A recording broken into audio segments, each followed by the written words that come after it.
Media మిత్రులకు అదేవిధంగా ఈ పత్రికా సమావేశాన్ని సామాజిక మాధ్యమాల ద్వారా కానీ ఎలక్ట్రానిక్ మీడియా ద్వారా కానీ వీక్షిస్తున్నటువంటి 50 మంది తెలంగాణ ప్రజలందరికీ కూడా హృదయపూర్వకంగా నమస్కారం. ప్రధానంగా నిన్న తెలంగాణ రాష్ట్ర గౌరవ ముఖ్యమంత్రి రేవంత్ రెడ్డి గారు ఒకటి నరేంద్ర మోడీ గారిని బడాబాయ్ అని చెప్పని గుజరాత్ మోడల్ను తెలంగాణలో అమలు చేస్తా అని చెప్పని ఏదైతే చెప్పినారో దాంతోపాటుగా మళ్ళా ఉద్యోగ నియామక పత్రాలు ఇస్తూ తన అబద్ధాలకు అంతు లేదన్నట్టుగా ఇష్టం వచ్చినట్లుగా అబద్ధాలాడి కేసీఆర్ గారి పైన గత ప్రభుత్వం పైన దుమ్మెత్తి పోసినటువంటి ఒక వైఖరిని నిరసిస్తూ ఈరోజు ఈ పత్రికా సమావేశాన్ని ఏర్పరచడమైంది. దీని ద్వారా ప్రజలందరికీ కూడా రేవంత్ రెడ్డి ఎంత ప్యాథలాజికల్ లయర్ అనేటువంటిది ప్రజలందరికీ తెలియజెప్పాలా అని చెప్పని ఒక ప్రయత్నం చేస్తూ ఉన్నాం. మిత్రులారా,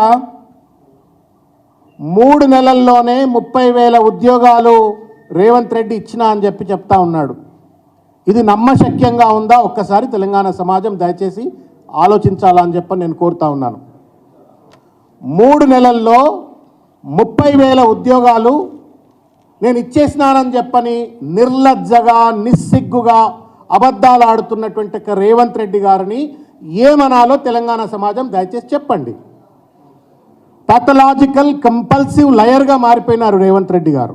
ఎందుకంటే అబద్ధాల పునాదుల మీద కాకమ్మ కబుర్లు చెప్పి ఉన్నాయి లేనట్టు లేని ఉన్నట్టుగా గత ప్రభుత్వం పైన ముఖ్యంగా కేసీఆర్ గారి పైన కేటీఆర్ గారి పైన దుమ్మెత్తిపోసి అధికారంలోకి వచ్చిన తర్వాత కూడా కుక్కతో ఒక గుండ్రాయి కడితే కూడా చక్కగా కాదన్నట్టుగా అదే అబద్ధాల పునాదుల మీద ఇవాళ అధికారాన్ని చెలాయిస్తూ ప్రజల్ని మభ్యపెట్టాలనే ప్రయత్నం చేస్తూ ఉన్నారు. నేను రేవంత్ రెడ్డి గారిని సూటిగా ఒక ప్రశ్న అడగదలుచుకున్నా. మీరు గత ప్రభుత్వం ఇచ్చినటువంటి ఒక నోటిఫికేషన్లు రిక్రూట్మెంట్ ప్రాసెస్ మధ్యలో ఉన్నటువంటి ఒక ఉద్యోగాలను కలుపుకొని 2 లక్షలు ఇస్తా అన్నారా? మీరు అధికారంలోకి వచ్చిన తర్వాత 2 లక్షల ఉద్యోగాలు సృష్టించి మీరు నిరుద్యోగులకు అందజేస్తా అన్నారా? దయచేసి దీనికి సమాధానం చెప్పండి. నాకే కాదు, ఈ రాష్ట్రంలో ఉన్నటువంటి ఒక మొత్తం యువకులకు విద్యార్థులకు నిరుద్యోగులకు అందరికీ అర్థమైంది. మీరు అధికారంలోకి రాగానే ప్రభుత్వంలో ఉన్నటువంటి 2 లక్షల ఉద్యోగాలను గుర్తిస్తాం, లేదు కొత్తవి సృష్టిస్తాం, మొత్తం 2 లక్షలకు సంబంధించినటువంటి ఒక నోటిఫికేషన్లు జారీ చేస్తామని చెప్పని మీ మేనిఫెస్టోలో పోస్టుల వారీగా క్యాలెండర్, జాబ్ క్యాలెండర్ అని చెప్పని దాంట్లో కూడా పెట్టినారు. అట్లా పెట్టినటువంటి ఒక మీరు ఇవాళ ఎందుకంటే సామెత ఉన్నది, ఏ దొడ్ల కడితేంది నా దొడ్ల ఇంత చాలదా అన్నట్టుగా ఇవాళ రేవంత్ రెడ్డి గారి యొక్క వ్యవహార శైలి ఉన్నది.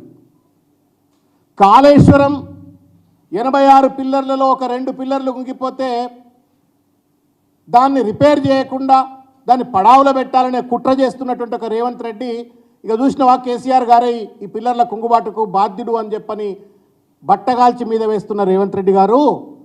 మరి ఇవాళ మీరు ఏదైతే 30,000 ఉద్యోగాలు ఇచ్చినామో అని చెప్తా ఉన్నారో ఈ ఉద్యోగాలకు సృష్టికర్త ఎవరు చెప్తారా? దీని బాధ్యత ఎవరిది? ఇది కేసీఆర్ కాదా అని చెప్పని ఇలా సూటిగా మేము ప్రశ్నిస్తూ ఉన్నాం. నేను తెలంగాణ సమాజానికి ఎందుకంటే మెమరీ షార్ట్ అని చెప్పని ఒక అపనమ్మకంతో ఇవాళ రేవంత్ రెడ్డి ప్రజలను మభ్యపెట్టేటువంటి ఒక దుర్మార్గమైన ప్రయత్నం చేస్తూ ఉంటూ ముఖ్యంగా నిరుద్యోగులకు ఇది న్యాయవంచన.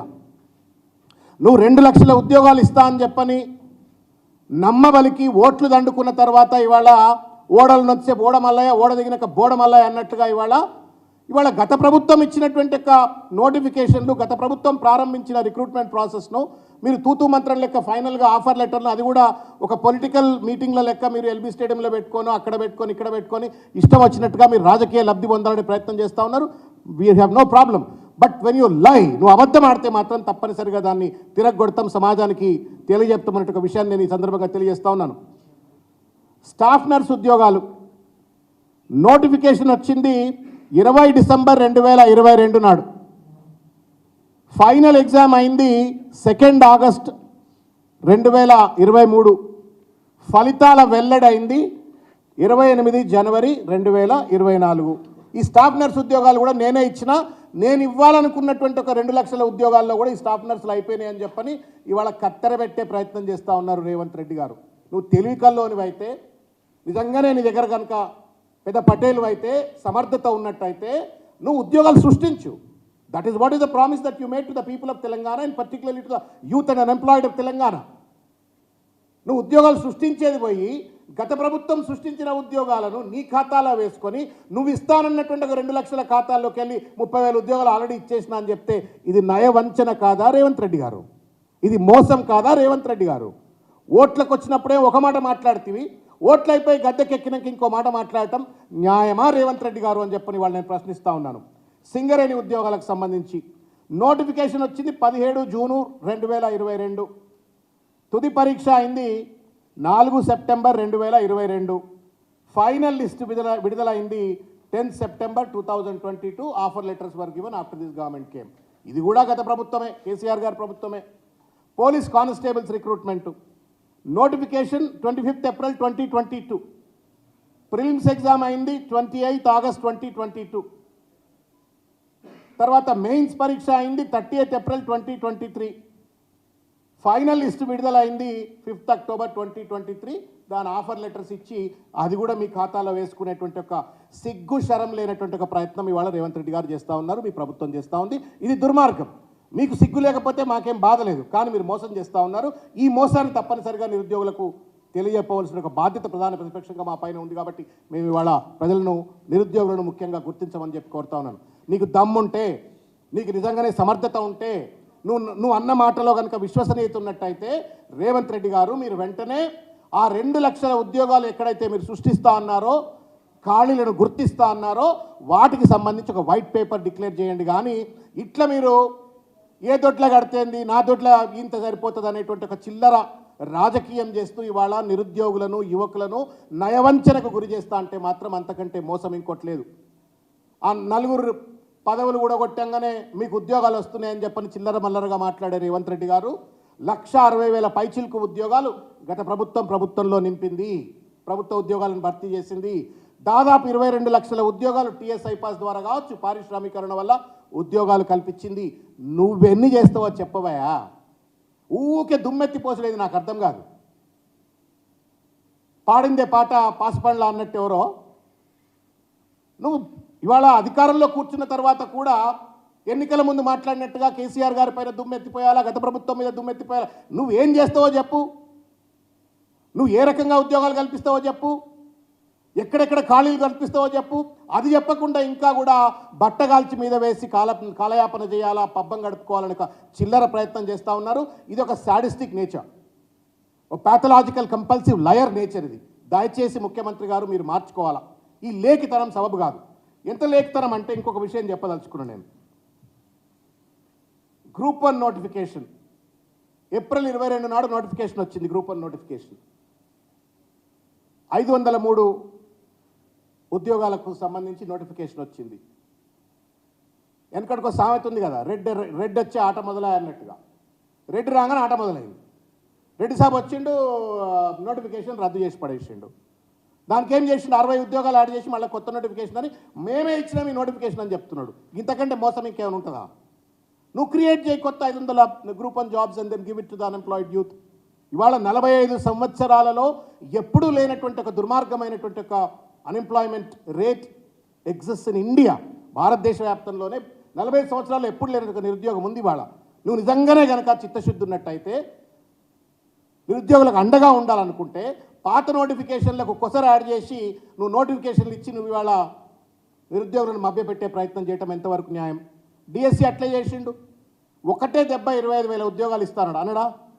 గత ఎన్నికల సందర్భంలో అదే మాట మాట్లాడినరు.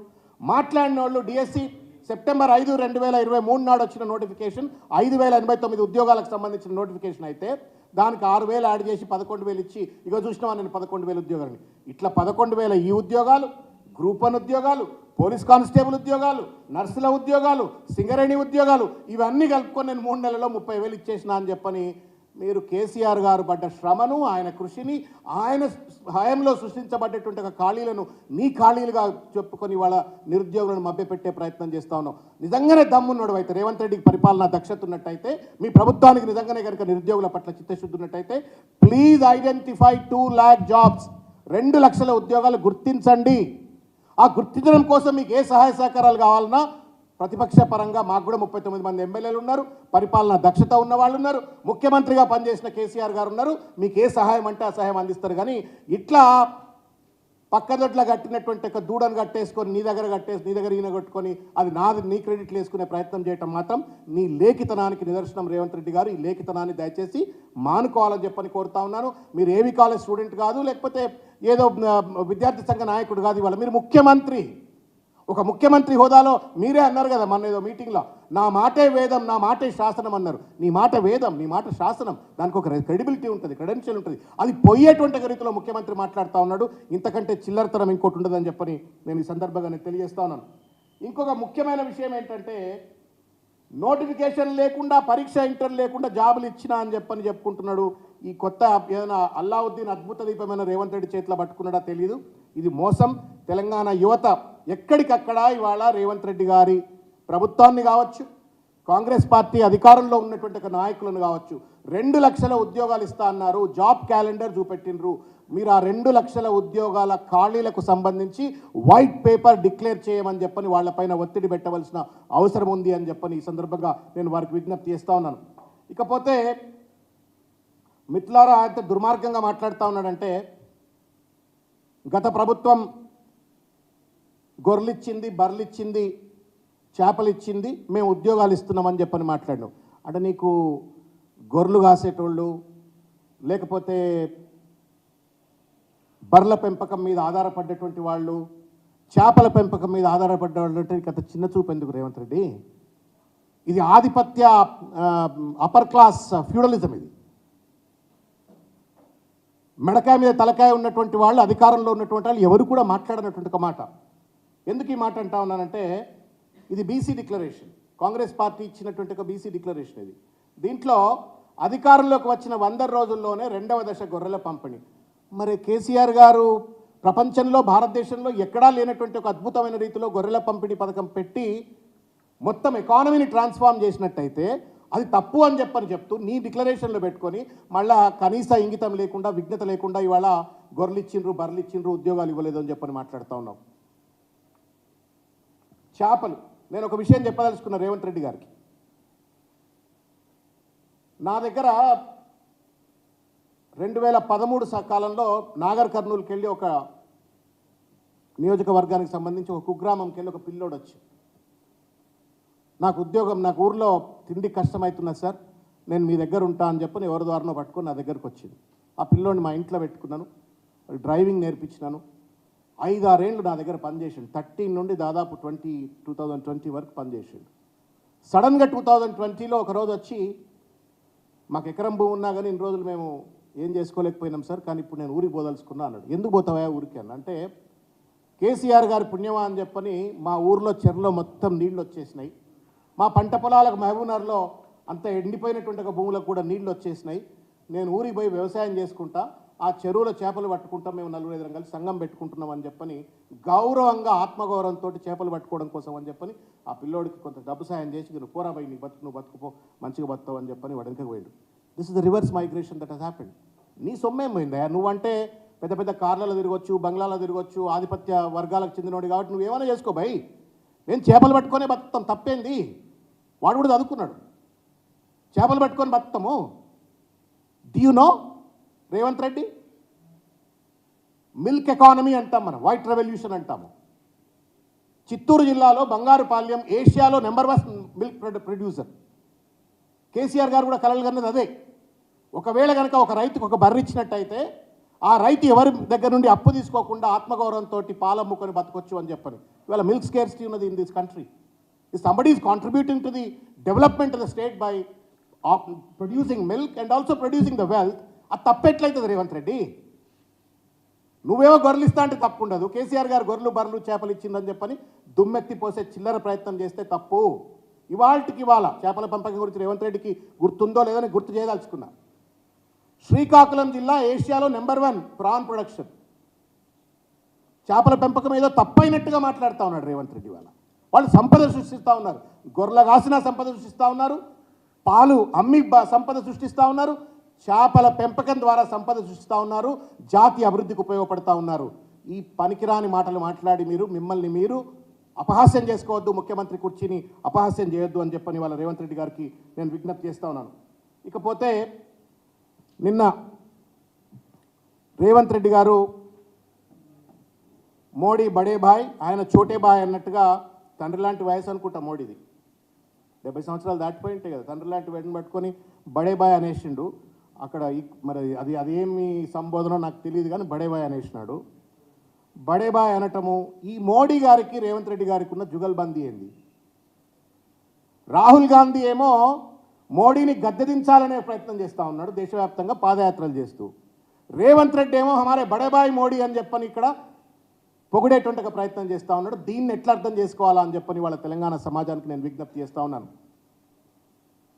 రేవంత్ రెడ్డి గారు కాడెత్తేసిండి వాళ్ళ.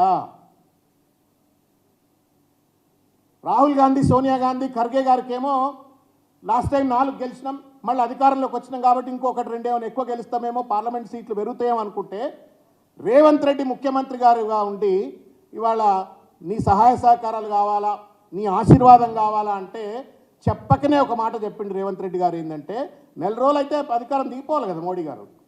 As per Rahul Gandhi, as per Kharge, as per India కూటమి ఏదైతే కట్టిండ్రో ఆ ఇండియా కూటమి ప్రకారం లెక్కల ప్రకారంగా రేవంత్ రెడ్డి, నరేంద్ర మోడీ గద్దె దిగాల. గద్దె దిగాల్సిన వాడిని రేవంత్ రెడ్డి గారు సహాయ సహకారాలు అడుగుతున్నట్టు ఏమన్నట్టు దాని అర్థం? రేవంత్ రెడ్డి లెక్కల ప్రకారంగా నరేంద్ర మోడీ గద్దె దిగుతలేడు అని చెప్పని. అంటే రాహుల్ గాంధీ ఏమో గద్దె దిగుతాడు అంటున్నాడు, రేవంత్ రెడ్డి ఏమో నరేంద్ర మోడీ గద్దె దిగడు అని చెప్పని మాట్లాడుతున్నాడు. ఇది వీళ్ళిద్దరి మధ్య ఉన్నటువంటి ఒక అవినావభావ సంబంధం. దీనికి నిదర్శనం ఇది, ఈ అక్రమ సంబంధానికి నిదర్శనం ఇది, ఈ దుర్మార్గమైనటువంటి అంతర్లీనంగా రేవంత్ రెడ్డి నరేంద్ర మోడీతో పెట్టుకున్నటువంటి ఒక పొత్తుకు నిదర్శనం ఇది అని చెప్పని ఈ సందర్భంగా నేను తెలియజేస్తా ఉన్నాను. ఇవాళ ఇంకొక విషయం, ఈయన రాహుల్ గాంధీ గుజరాత్ మోడల్ అంతా కూడా ఒక అబద్ధపు మోడల్ అని చెప్పని కాంగ్రెస్ పార్టీలో చిన్న పిల్లగాన్ని అడిగినా చెప్తారు. మీరు ఢిల్లీ పోయి ఏఎస్ ఆఫీస్లో వాట్ ఈజ్ గుజరాత్ మోడల్ అంటే it's dubious model, it's dirty model, it's distorted model అని చెప్పని చెప్తారు. రేవంత్ రెడ్డి గారికి మాత్రం తెలంగాణలో గుజరాత్ మోడల్ అమలు చేస్తా అని చెప్తున్నాడు. నేను అడుగుతా ఉన్నాను రేవంత్ రెడ్డి గారు, ఏ గుజరాత్ మోడల్ అమలు చేస్తారు రేవంత్ రెడ్డి గారు? ఏ గుజరాత్ మోడల్ని అమలు చేస్తారు? ఏఐసిసి స్పోక్స్ పర్సన్గా పనిచేసిన నేను కూడా, కాబట్టి నాకు ఆ మోడల్ మీద అవగాహన ఉన్నది. చాలాసార్లు ఆ మోడల్కి సంబంధించిన అంశాన్ని చాలాసార్లు మాట్లాడినాం. In one of the statements issued by the AICC, it reads like this: the Gujarat model of development is an extreme failure. It's a corrupted model. It's a distorted and contorted model of development. The model of development is that you benefit a few industrialists and leave behind the rest, and that leads to a lot of inequity, lot of social and economic disparity. This is the story of Gujarat ani AICC చెప్తే రేవంత్ రెడ్డి ఏమో తెలంగాణలో Gujarat model అమలు చేస్తా అంటాడు. ఇవాల్టి కూడా గుజరాత్లో ఇవాల్టి కూడా విద్యాపరమైనటువంటి వివక్షను ఎదుర్కొంటున్నటువంటి ఒక సబ్బండ వర్గాలు ఇవాళ గుజరాత్లో ఉన్నారు. వైద్య వసతులు అందుకోకుండా ఇవాళ నానా ఇబ్బందులకు గురవుతున్నటువంటి వాళ్ళు ఇవాళ గుజరాత్లో ఉన్నారు. మంచినీళ్లు తాగడానికి అందుబాటులో లేకుండా ఇబ్బందికి గురవుతున్నటువంటి వాళ్ళు వందలాది వేలాది గ్రామాలు ఇవాల్టి కూడా గుజరాత్లో ఉన్నాయి. ఈ డెవలప్మెంట్ మోడల్ నువ్వు అమలు చేస్తావా రేవంత్ రెడ్డి? ఇవన్నీ పక్కన పెడితే you have to justify. Godhra లాంటి దుర్మార్గమైనటువంటి ఉదంతాలు పునరావృతమయ్యేటువంటి ఒక గుజరాత్ మోడల్ను తెలంగాణలో అమలు చేస్తారా రేవంత్ రెడ్డి గారు? సమాధానం చెప్పండి. ఒక పక్కన మోడీ దేశాన్ని దోచిపెట్టి అదానికి అంబానికి కట్టబెడుతుందంటే అదానిని పట్టుకొచ్చి 12,000 కోట్ల రూపాయల కాంట్రాక్ట్లు ఇచ్చి అత్త సొమ్ము అల్లుడు దానం చేసినట్టుగా నీ కాంగ్రెస్ పార్టీ మూల సిద్ధాంతానికి వ్యతిరేకంగా 12,000 కోట్ల రూపాయల కాంట్రాక్ట్లు కట్టబెడతావు. అదేందో అనుకున్నాం. మళ్ళీ ఇవాళ నరేంద్ర మోడీ గారినేమో బడేబాయ్ అంటున్నావు, గుజరాత్ మోడల్ను తెలంగాణలో అమలు చేయాలంటున్నావు. ఏం కావాలనుకుంటున్నావు తెలంగాణలో? గోద్రా కావాలన్నా తెలంగాణలో? What kind of development are you wanting? నాకు అర్థం కావట్లేదు. రాహుల్ గాంధీ గారు, సోనియా గాంధీ గారు, ఖర్గే గారు, లేకపోతే పెద్ద పెద్ద మహానుభావులంతా ఆయన కొంచెం చెప్పండి ఏం మాట్లాడాలనో ఆయనకు చెప్పండి. లేదు రేవంత్ రెడ్డి గారైనా కుట్రపూరితంగా నరేంద్ర మోడీ మళ్ళీ అధికారంలోకి వస్తాడనే సంకేతం ఇచ్చి ఆయన సహాయ సహకారాలు కావాలంటే నరేంద్ర మోడీ ప్రభుత్వాన్ని, పార్టీని, బీజేపీని రేవంత్ రెడ్డి గెలిపియడం కోసం ఏమైనా కంకణబద్ధుడైందా చెప్పండి. ఒక ముఖ్యమంత్రిగా అడగొచ్చు. I'm not saying that as chief minister you should not ask for the support and cooperation of the prime minister. కానీ ఏ సందర్భంలో అడుగుతున్నావు నువ్వు?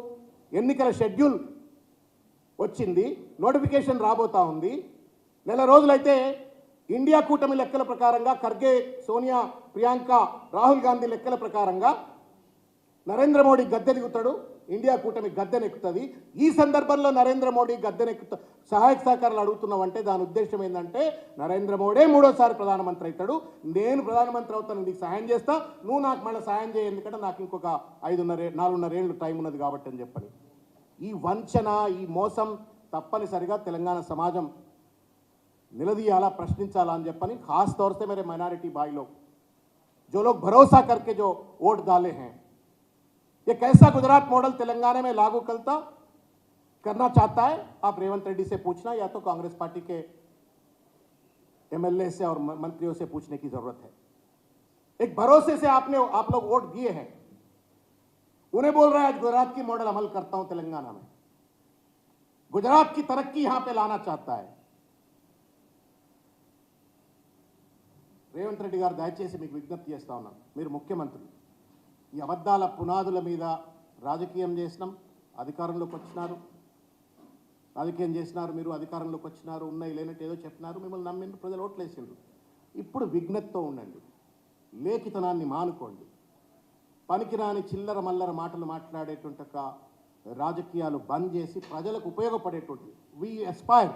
నువ్వు ఇస్తా అన్న 2 లక్షల ఉద్యోగాలు ఇవ్వాలా, ఎందుకంటే గతంలో 1,60,000 ప్రభుత్వ ఉద్యోగాలు ఇచ్చిన వాళ్ళం, 22 లక్షల ప్రైవేట్ ఉద్యోగాలు సృష్టించిన వాళ్ళుగా ఇంకా కూడా సమస్య ఉంది. కాబట్టి ఆ సమస్యను నివృత్తి చేయడం కోసం 2 లక్షల ప్రభుత్వ ఉద్యోగాలు ఇవ్వు, ప్రైవేట్ సెక్టర్లో ఎన్ని ఉద్యోగాలు ఇస్తావో చెప్పు, కానీ అబద్ధాలు చేసి ఇట్లా మోసం చేసే ప్రయత్నం చేయొద్దు రేవంత్ రెడ్డి గారు అని చెప్పి విజ్ఞప్తి చేస్తా ఉన్నాను. Thank you.